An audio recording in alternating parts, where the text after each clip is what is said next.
you set out a choice that if the various governments of the world decide on international cooperation, the world could be transformed into a place from which hunger, misery, and all that is removed, and knowledge revives. I suppose not.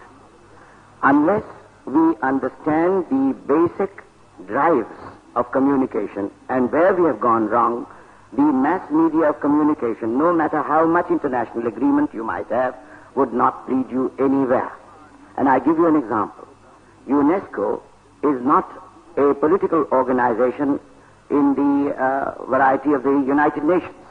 And yet, UNESCO is fouling communication. For instance, it spread out fouling, making very bad use. I don't know whether I have used the word correctly, but I'm inclined to kind of, because I use the English language as though I were native to it, but I know, of course, I don't know it at all. If I spoke my language, I would communicate myself much better. For instance, it spread out a story in Indian newspapers comparing the absolute production of books with the per capita consumption of food, which is, of course, a highly unjust thing to do. With regard to the absolute production of books, we would be, of course, very much high up because our population is so large. But the per capita consumption of food would be low. So that UNESCO made out a case that the Indian people were starved physically, but very elevated intellectually, which is not at all true. There have been similar other examples, but I would leave that out. There has been a failure of communication right here. For instance, day before yesterday, when I suggested that I would not accept any United Nations judgment on India-Pakistan or India-China issue, I was not stating my position alone. I was stating a position which every practical politician throughout the world accepts, that he will not accept a United Nations position on any major issue that involves his national interests. On the other hand, I would like to point out that my party is the only political organization in the world that has accepted the aim of world parliament elected by an adult vote as its aim, constitutional aim. I do not think there is any other organization in the world of that kind. I would be prepared to sacrifice national sovereignty, or at any rate surrender large bits of it, if there were an alternative which would attract my loyalty, my submission. But in the absence of such an organization, I could not possibly do that, and I suppose nobody else could do it. As to Mr. McKeown, apart from accepting all that you have said, sir, I should like to present another thesis which occurred to me brief 1 year ago. I am a follower of Mahatma Gandhi. I think a man like him is born once in 10 centuries, or perhaps even more. Nevertheless, it has occurred to me that Mahatma Gandhi, as a national leader, was in conflict with his character as a world leader. As a national leader, he failed. I know it's a very unusual statement to make. He could not avoid the partition of the country, which a very much smaller man like Lumumba has been able to prevent. He could not also to say that Mahatma Gandhi got us freedom sooner than we would have got had we taken resort to violent methods is also wrong. Because every other country in the world has got its freedom. We would probably have alternated between constitutional agitation and terroristic violence to start with, mass violence later, and we would probably have got our freedom sooner, or at least about the same time that Mahatma Gandhi got it for us. But what he did was he sacrificed India at the altar of world reconstruction, presuming, of course, that he succeeds as a world leader. I have not enough material to advance that proposition. I hope he would, the next 200-300 years, would decide as to whether he would. On one occasion, I wasn't present in Copenhagen, Mr. Haley, at that time, but another occasion when I told the Copenhagen press or some audience that Mahatma Gandhi and the atom bomb were the only two originalities of the 20th century. But who will win over whom is yet uncertain. I wish Mahatma Gandhi won, but there is not enough material, kind of scientific material, to arrive at a conclusion which can be tested by logic and all that. But then my own wishes are that he should. He has given you a weapon of civil disobedience, a weapon for the whole of mankind. Whether that weapon would be utilized is another matter. It is exceedingly difficult for mankind to take it up. I know, but that most of you consider it an irrelevant proposition for me to be discussing the subject over and over again in an assembly of this kind where you are taken up with the atom bomb. And yet perhaps that is the relevance. That is all I would say about Mahatma Gandhi. Communications would become a desirable proposition only if you impregnated them with a policy. And that policy is entirely lacking, because the ideal and the real have tended to be synonymous for the modern mind throughout the past 2 or 3 centuries. It's not a characteristic of modern communication.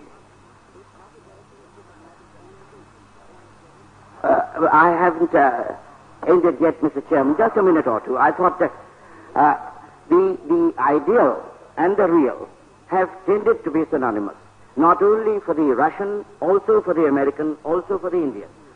We tend to accept an ideal and begin to see it in our own national situation as really embodied, and then are not in a position to judge as to what we should do in order to achieve the ideal. For we begin to imagine that the ideal has already been achieved, so that for most practical purposes, all kind of talking, national as well as international, is either accusation or defense. It is not understanding.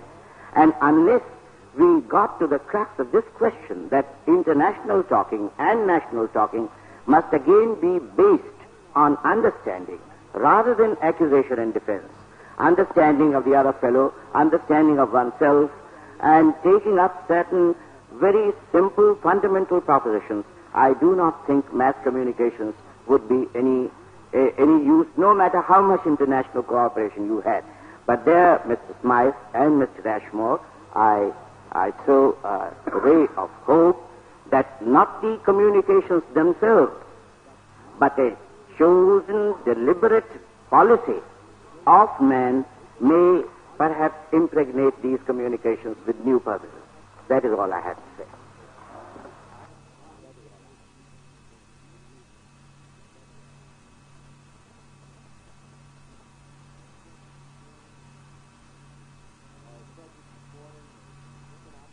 Our subject this morning is economic disparities as working for or against a world community.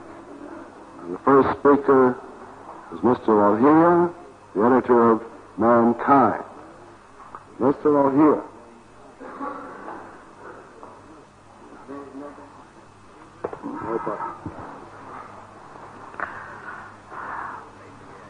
Mr. Chairman, ladies and gentlemen, contrary to my usual practice,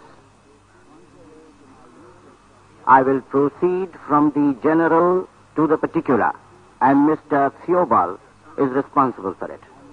Mr. Theobald, although a consultant to what I presume is a monopolistic capitalistic enterprise, is one of the most sensible men present in this assembly, and he asked for a theory on international trade. His countryman Adam Smith was the first in modern times to formulate such a theory and based it on the geographical division of labor.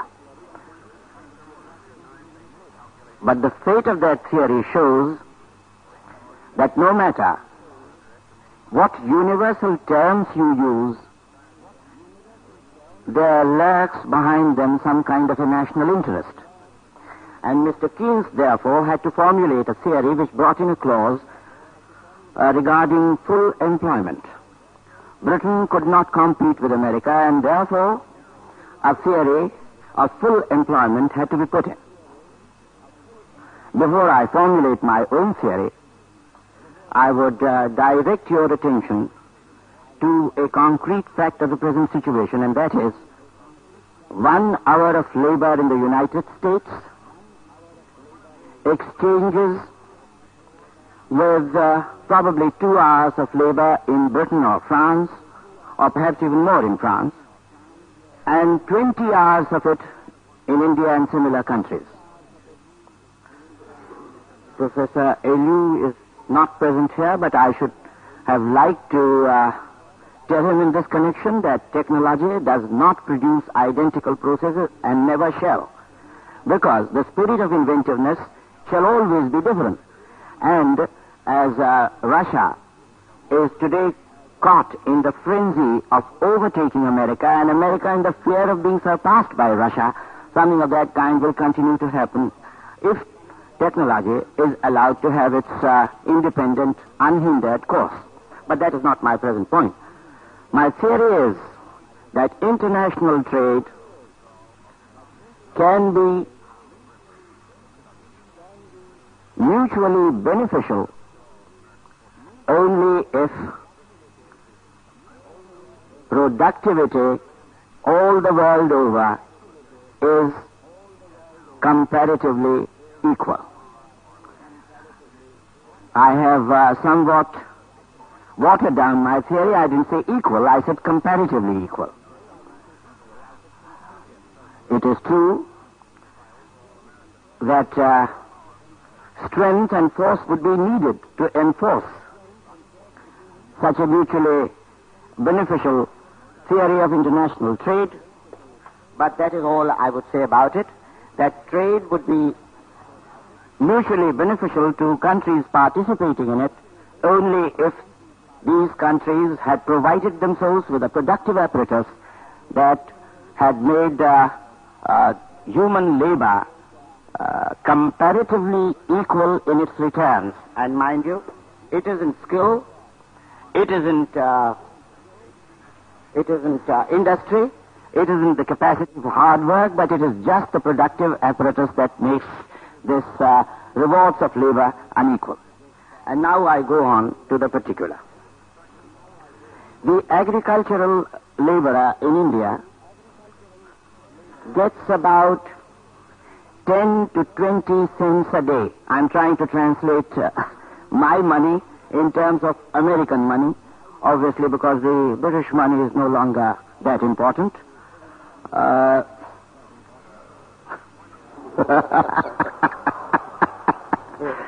Dennis, you and I have been surpassed. I long time back, you only recently. And I'll try to bring solace to the Americans if they are surpassed in the near future. 10 to 20 cents a day for the agricultural laborer, about 40 cents a day for the primary school teacher or the street sweeper. Now compare these wages with American wages. I would have to figure that out now. 1,200 rupees for the street sweeper would come to about $250 a month. Would come to about, say, $8 a day, somewhere around that for the street sweeper. Presumably $6 to $7 a day for the agricultural laborer, and and $13 to $14 a day for the primary school teacher. I would like you to bear in mind these figures of comparative wages. They are illustrative. You could extend these figures practically all the world over, I mean the colored world, Africa, Asia, perhaps also Latin America. I would give you one or two high figures from my country, high figures of income. The richest family in India has an income of $20,000 a day net after deduction of income tax. And the most important political figure in the country spends $5,000 a day for security and comfort. More for security than for comfort, but it is $5,000 a day anyway. I suppose the corresponding figures for America would be $1,000 a day for the U.S. president. I could not say what the richest industrialist family obtains in America these days, but then cut that out. Now, these figures have to be studied from two perspectives. The perspective of economic disparity obtaining between the advanced countries and the backward countries, and the perspective of inequality within the backward country itself. It's perfectly clear that inequality tends to grow with poverty. Contrary to what you might imagine, America, England, and Russia are far more equal than is, say, the people of India within itself, or the people of Africa, or the people of Latin America. The margins of income are far bigger. The gap is far bigger in these backward countries. At the same time, I should like to point out that with such low incomes as 10 cents a day, or 20 for 5, it is quite possible that an agricultural laborer family of 5 has just one person to earn, and that is 10 cents a day. You can't believe it, but then you have to accept these figures, and it is 70 million Indians who have to live on that income. 70 million.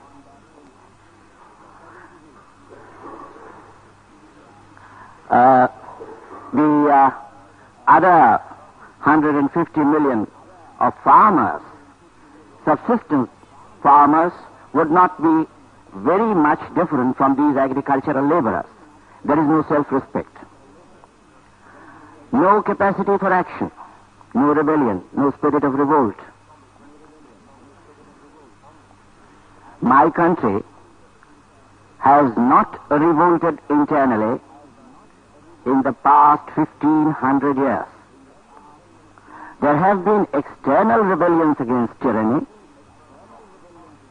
some of them quite active and effective, but no rebellion against internal tyranny in the past 1,500 years, but that is a subject I would come to later.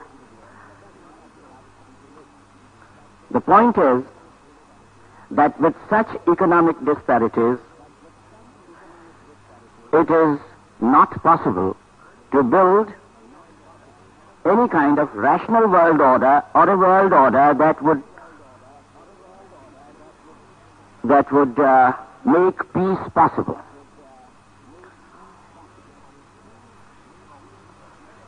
To these more or less universal figures and universal facts, I would like to add a specific Indian phenomenon, and that is caste. Because you might well ask me why such a state of things has come to pass in this country. India is probably the world's poorest, most diseased, the foulest country in all the world. No matter what you might think of our past thinking and probably some efforts at present thinking, but we are really very, very poor and very, very diseased. How have we come to that? And the explanation is caste. Because economic disparities have been given the sanction of religion in my country. And what South Africa is attempting to achieve today, what the United States of America was able to achieve in very small measure with regard to the Negroes, we achieved about 4,000 years ago in far greater measure. All India is segregated. A village is an assembly of a score or a dozen of segregated villages according to the caste. And the lowest rungs in the caste system are economically incapable and, what shall I say, culturally or intellectually or spiritually incapable of any kind of revolting. You might have thought that I was a merry man. In fact, we two are the only merry men in this company, Judge Douglas and I. I'll tell you why. But behind that merriness is the gloom of Mr. Ashmore. And worse,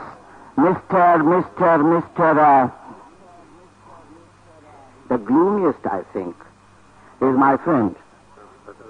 No.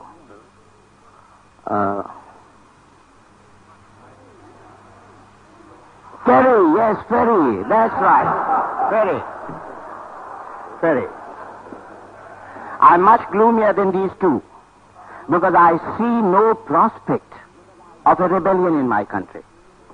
My mind tells me that a rebellion is impossible, because the ancient Indian has been able to achieve through force which was long time ago exercised, no longer so, and through chant, that is the religious precept, what you Europeans and Americans are very feebly trying to achieve.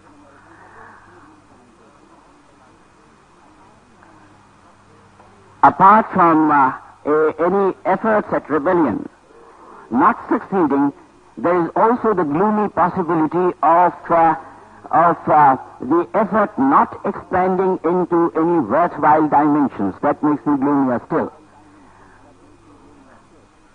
And yet, I will outline to you what I think we can do and people like me are trying to attempt. With regard to the caste system, we must have a scheme of preferential opportunities rather than equality of opportunity. You Americans and Europeans are trained into the principle of equality of opportunity, which was quite revolutionary as far as it went. But that principle is thoroughly reactionary in the Asian background or the African background. Large chunks of the Asian and African populations, which are submerged economically and more so spiritually, have to be given preferential opportunities in order to come up. It's just the kind of thing that you try to do in Tennessee. Preferential opportunity for backward areas. Why not preferential opportunities for backward sections of the population? I have suggested that 60% of all high opportunities in my country, and I include all of them, the military forces, that is as long as we have them, and the government services, political office, all high, and also business. 60% of all high opportunities in my country should go to 90% of our submerged population. And among this 90%, I include the backward castes, what used to be called the untouchables, the aboriginals, the tribal people, and the backward castes among religious minorities, and a fifth element, women. All women, because all women are backward.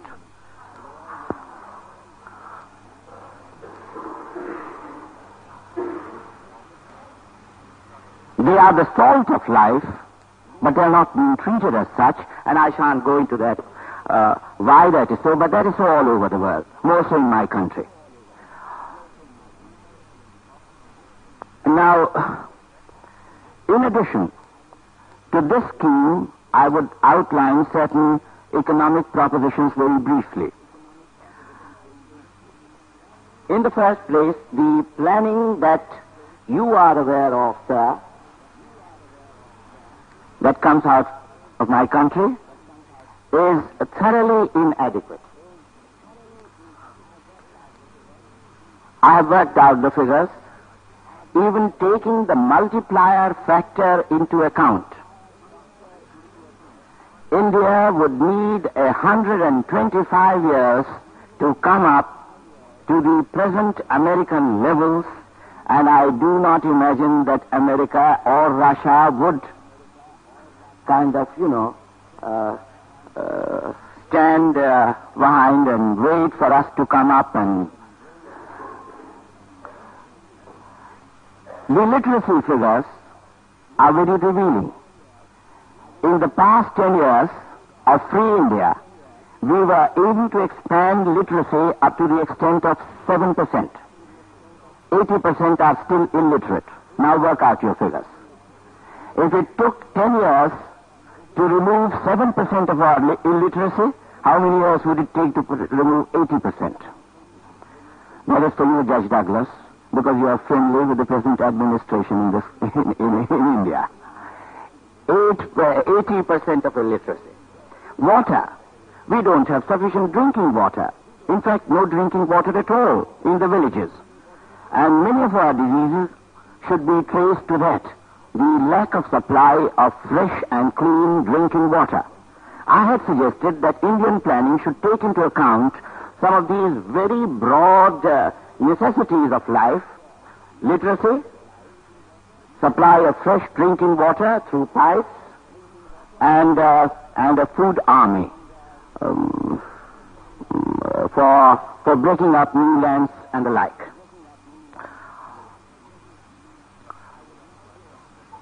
I would now go on to the question of international economic disparity.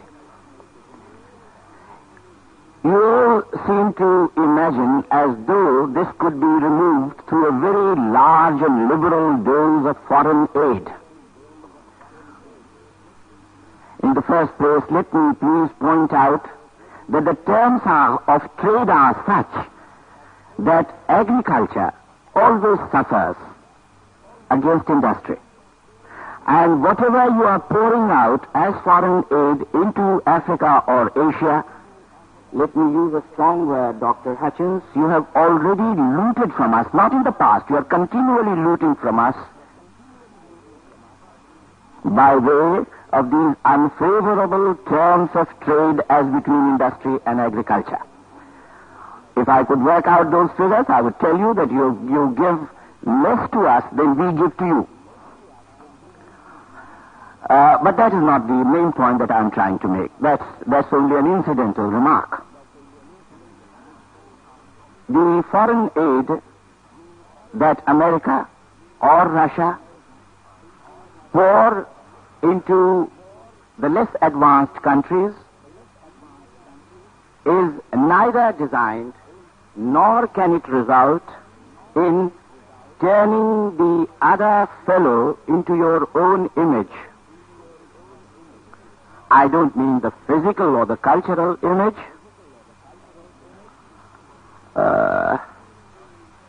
Not even the technological image.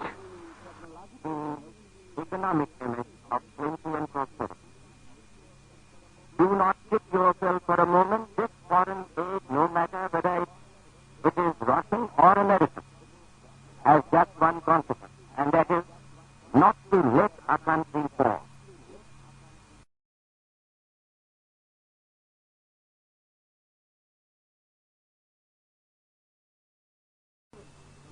Pour into the less advanced countries is neither designed nor can it result in turning the other fellow into your own image. I don't mean the physical or the cultural image. Not even the technological image. The economic image of plenty and prosperity. Do not kid yourself for a moment. This foreign aid, no matter whether it is Russian or American, has just one consequence, and that is not to let a country fall, to slap it into an erect position. That is one main distinction between our century and the earlier ones, and that is, while earlier centuries allowed weaker countries to fall and the stronger grabbed them, the present century does not permit any such happening to take place. Every strong country is interested in just one proposition, that no country should fall. If a country tends to fall, slap it, beat it up. That is all that is being done. I do not know whether I should make any distinctions between Russia and America, but just in passing I'd like to mention that although American aid is larger, at least so I imagine, whether it is twice as much as Russia gives to other countries, because Russia's aid to China and communist countries is shrouded in secrecy. So that is what I would say about in favor of American aid. It is larger, but then let me point out something about Russian aid. The rates of Russian interest on lent capital are lower than those that Britain and America. What word shall I use? Extract or accept? It's your choice, gentlemen.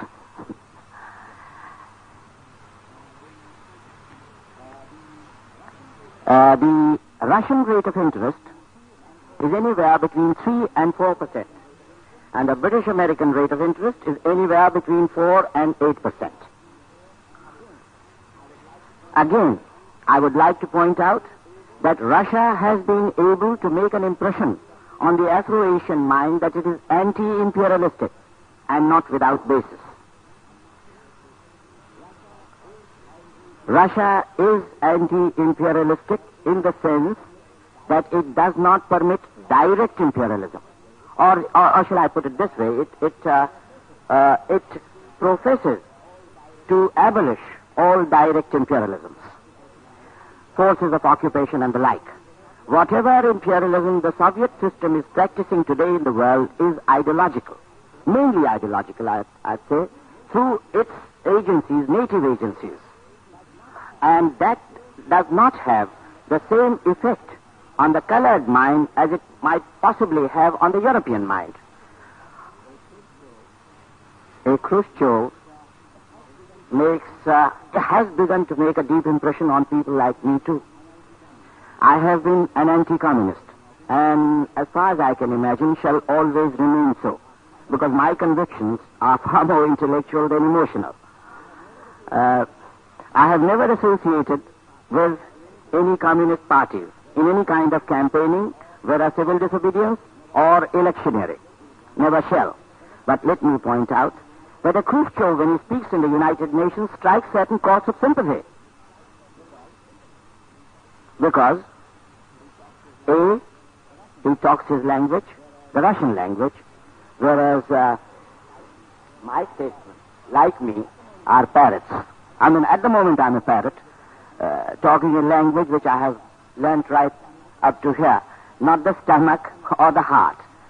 And Khrushchev is a shepherd's son, and Khrushchev appeals to the element of, to the struggles against poverty, against slavery, as much as against armament. Curiously enough, statesmen from India seem to be over-obsessed with this business of armament.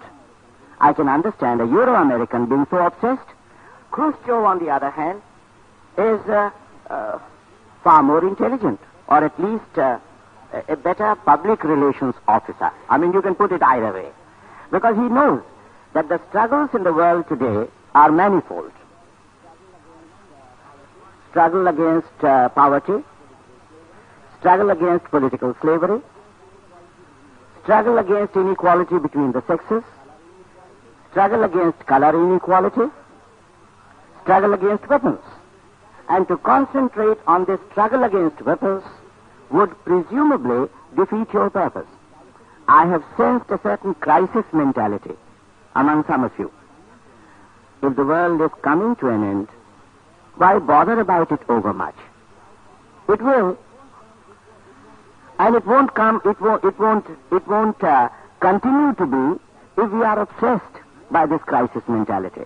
Let us search for the more enduring basis on which the world can be reconstructed, and as an incidental byproduct, peace may perhaps come out of it. And therefore, with regard to, I think I'm overstepping my limits. Now I will have to give you just some other theory. I'm rather fecund in the matter of outlining theories, and Mr. Theobald somehow has released some buttons in my mind. Another theory that I have outlined is the distinction between universalism and cosmopolitanism. And I'll give you an illustration of it. I went back to Berlin, the city where I studied, in 1949. And being some kind of a socialist, Dennis and I are brothers here, brothers who quarreled and split. Organizationally, I hope not so individually. Now, they housed me in their guest house, and I found some kind of a shower that had 12 different openings. I have stayed in Europe long enough to manipulate such things, but I could not right at the start. 12 different openings. If I had been a cosmopolite, like most Afro-Asian statesmen, I would have wanted to set up such showers in my own country.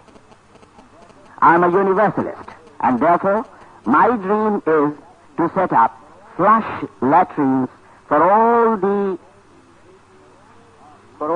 80 or 19 million cottages in India, which of course is absurd today because these cottages have absolutely no foundation. They are thatched, they are mud, and you can't possibly do plumbing in them. But that is my dream. The universalist dream of setting up minimal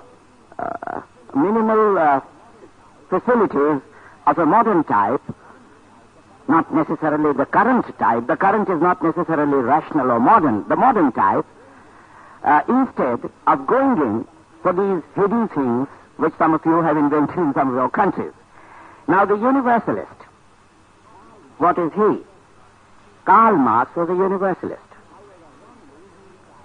However, wrongly, he tried to unite the workers of the world. Mahatma Gandhi was a universalist.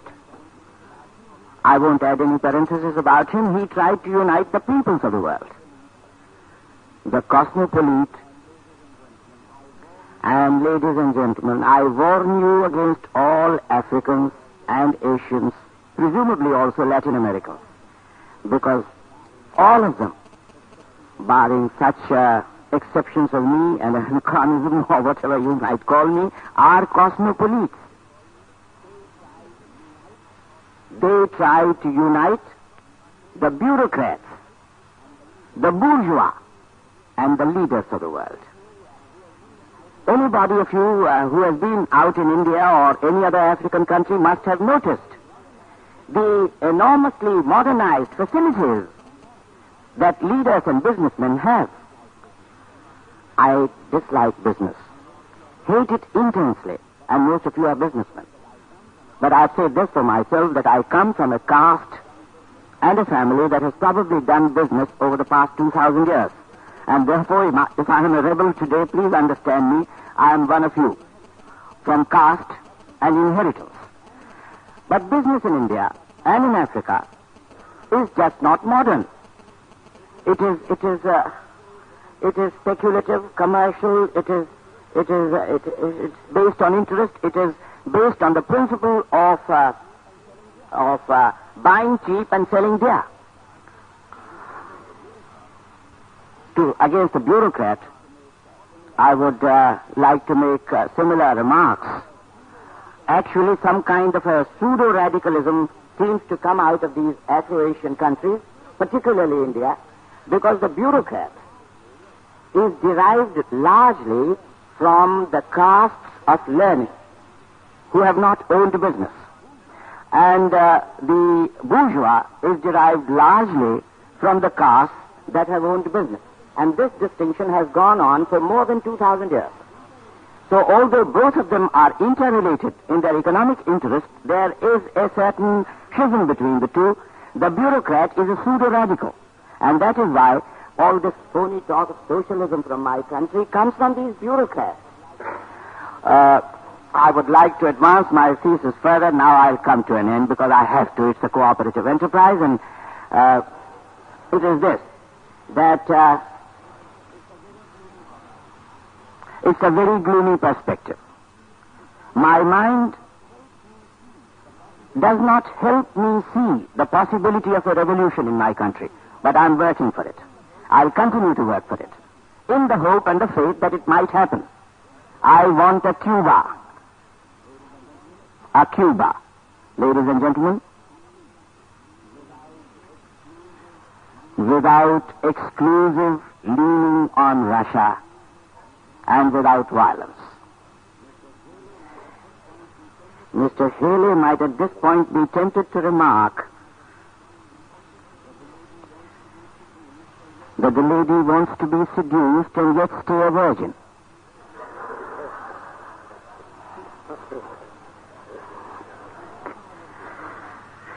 To that I would answer, the mind of man has been capable of immaculate conceptions, and the world's most numerous group of men of any religious belief has been reared on that impossibility of an immaculate conception. All that I hope for is that a Cuba without violence and without exclusive leaning on Russia, with equal friendliness to America and Russia, might happen in my country. That is all.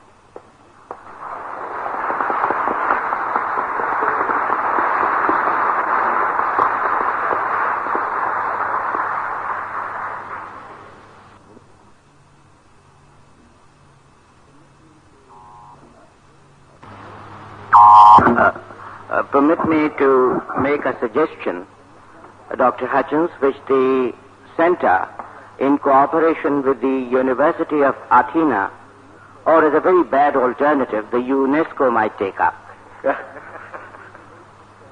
My suggestion relates itself to a private definition of group that I have hit upon. It may be there in the textbooks, I don't know. 3 elements of group. Group, whether it is family or nation or the human group that we are here talking about. 3 elements form a group. 1, common and shared understanding and emotions of the past. 2, present interest. 3, anxieties and hopes of the future. I would say something in relation to the first element. Could we not will the first element so that it would help us in forming the human group? Everyone here knows the very beautiful story of let him cast the first stone who has never sinned. I shall not relate that story. A similar Jesus Christ, let him cast. Now there is a similar story which says, see some seed from a family where no death has taken place, and then I shall revive your child. And that is Gautam Buddha. Now similar stories can be taken up from all regions of the human race and brought together. I don't mean merely the major culture complexes, but all the human race, all the regions. Now there are stories of battling which are not particularly good. Nevertheless, there is Thermopylae. Thermopylae, I suppose, as the Americans would call it. But I mean, the Greeks would call it Thermopylae. And I suppose we had better stick to the Greek pronunciation.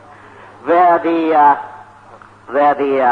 Spartans fought really to the last man, as people don't nowadays. And the Haldi Ghati, where at a certain time, Indians too fought to the last man. There might be similar stories. As I was coming out to Athena, a young friend of mine, Ram Saran, told me that I was going to the land of Alexander. I tried to correct him. I told him I was going to the land of Socrates. I have been conducting a private inquiry. I have asked about a dozen Greeks as to which land it was, whether the land of Socrates or the land of Alexander. To my great regret, I find that my younger colleague was perhaps more correct than I was. The unregenerate human race prefers Alexander to Socrates. There is no Socratia. There are all kinds of Secundrias and Alexandrias and the rest of them. Now that also may be brought in with a view to correct the human race. Then I should like to say something about another private view of history. Three prime movers of history seem to have been in action. One, continental or regional shift of power and prosperity. Two, oscillation between class and caste. In one way or another, very graphically in my country, but also elsewhere. And three, physical and cultural approximation of humanity.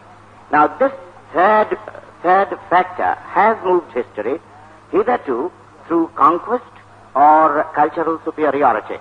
I don't know what to assign it to, but your boogie-woogie I found in Singapore and in Indonesia, where it is called joget modern. But I would not multiply examples.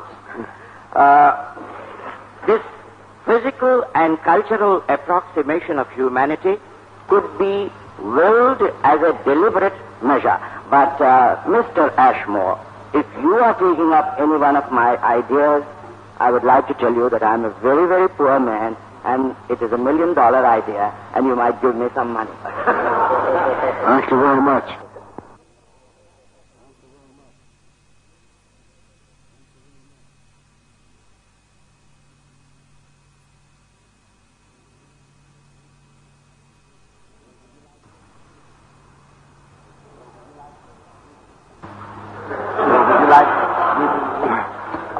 I have to hurry, huh?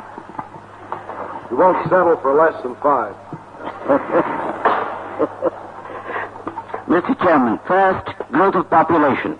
150 years ago, there were 9 colored persons to 1 white. Today, there are 2 colored persons to 1 white. Please think over these figures. To me, it does not matter, because if Indian women are goddesses, however wayward, American women are princesses. But not everybody is as Catholic as me. And the colored peoples don't like to be blotted out. California has a density of population of about 8 to the square mile, or less. Most parts of Russia, about 2 to the square mile, or less. And we, in Asia, 6, 7, 800 to the square mile. Now that is with regard to population growth. If I reel off these facts and figures and theories, don't think they are not theories. I hope 50 years hence professors will codify them into numerals 1, 2, 3, 4, 5, 6, and 7. Now, second, Marxism. If I were a new Marxist, which I am not, I would justify Marx and prove him valid on most points, including impoverishment. Impoverishment has not taken place within the European economies, but it has taken place in the external economies of the world. Marx made the mistake of examining the inner circle of the advanced European economies without examining the outer circle of the rest of the world. But if we take the 2 circles into a single account, we would find that most of Marx's prophecies have come true. Though I'm not a Marxist, I add. Now, third, Governor, I want to be like Isaiah and shout, it just cannot be done. There is absolutely no basis of scientific reasoning on which it can be done. And I point out the very big gaps in your thinking.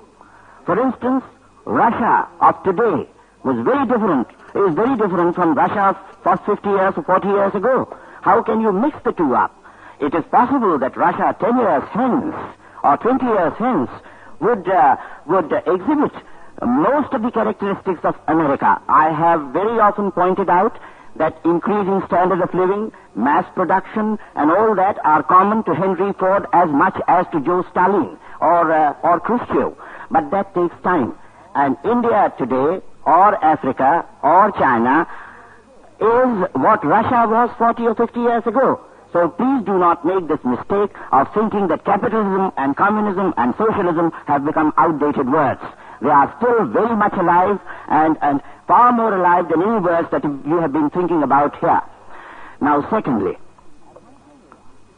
the assumption is that the European and the American peoples and their governments would be very intelligent, an assumption which no intelligent man should make. Rationality has not governed human affairs, nor shall it ever. And to imagine that America and Europe would, contrary to the governor's own presumption regarding flow of capital, artificially direct capital into areas where it will bear no profit to the extent of, how much did you say, $30 billion. Rohit attempted it. Everybody else has been attempting it. It just cannot be done. Again, I'll point out that even if you did it, even if Americans and Europeans were intelligent to a superhuman degree, the Asians would not be intelligent enough to utilize it. And there, Mr. Scheinbaum, you made a very good point, but let me expand it. We have been modernizing consumption rather than modernizing production, or shall we say both. And for a very long time to come, the modernization of consumption has got to be stopped in favor of modernization of production. But it is not modernization of consumption of the people as a whole. It is very small sections of the people. For instance, my people are 430 million. Only how much would be a percent? 4.3 million. That is, say, 5 million are what I call big people. And the rest of them are little men.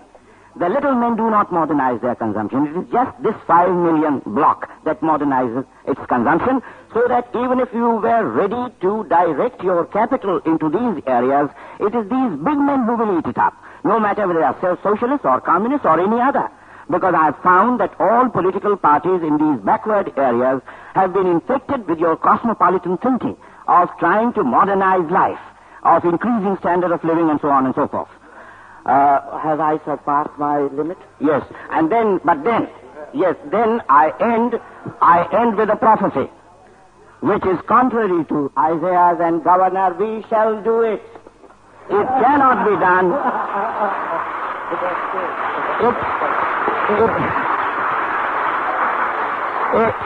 It cannot be done, but we shall do it. Not because of the mechanisms of technology, not because of the resources which the modern world has supplied us, but because of our will, and that will has to be sought elsewhere than in these mechanisms of which we have been talking a great deal all these days.